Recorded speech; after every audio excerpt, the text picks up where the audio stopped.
তো হ্যালো বন্ধুরা, তোমরা সবাই কেমন আছো? আমি তো খুব ভালো আছি। আমার গলার অবস্থা খুবই খারাপ। তো তোমরা অনেক দিন থেকে আমার পেজ থেকে অনেক রকম ছোটো ছোটো ভিডিও দেখছো।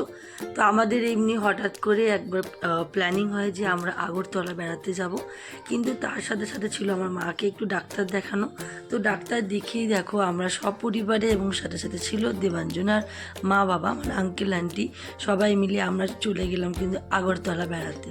তো সত্যি বন্ধুরা, প্রকৃতির সৌন্দর্য কাকে বলে এখানে না গেলে সত্যি জানতে পারতাম না।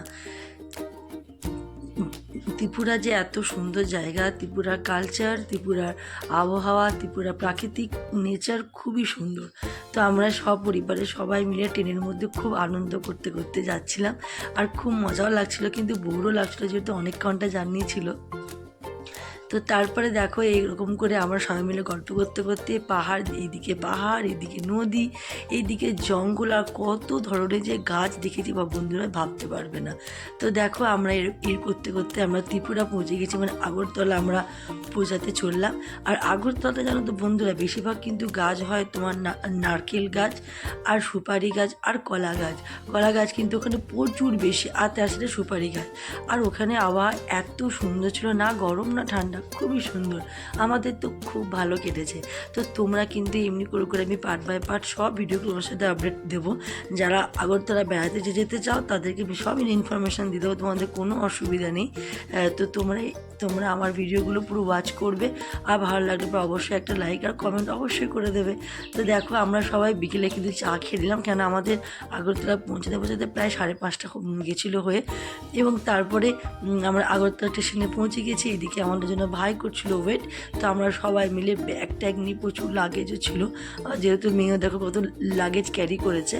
তো এইটা ছিল আগরতলা স্টেশনটা খুব ছোট্ট ছিল, বেশি বড় ছিল না। তো এইটা হচ্ছে আগরতলা মেইন স্টেশন। তো এইখান থেকে আমরা চলে গেলাম, ভাই এসেছিলো, ভাই আমাদের জন্য গাড়ি রেখেছিল। তো গাড়িতে করে আমরা সবাই মিলে চলে গেলাম হোটেলে। তো আমরা চলে গেছিলাম হোটেল কাম ঘর বলতে পারো। তো এটা প্রায় 4টে ছিল, রুম ছিল, আর 2টো ছিল টয়লেট ছিল। তো যথেষ্ট বড় ঘরটা ছিল, এবার একটা ঘরই বলা যেতে পারে। আমরা 4-5 দিনের জন্য এই ঘরটা পুরোপুরি বুক করে নিয়েছিলাম। ওপরে আঙ্কেল আন্টি থাকতো, আর নিচে তারা দিয়েছিল ভাড়ার মতন। তো আমাদের টোটাল 15,000 টাকার মতন খরচ হয়েছে শুধুমাত্র ঘরের জন্য। তো ঘরটা খুবই সুন্দর ছিল, অনেক বড় ছিল, যেহেতু আমাদের মেম্বার ছিল অনেক বেশি, তাই ভাই চেয়েছিল যাতে আমরা সবাই আনন্দ করে থাকি, আরাম করে থাকি।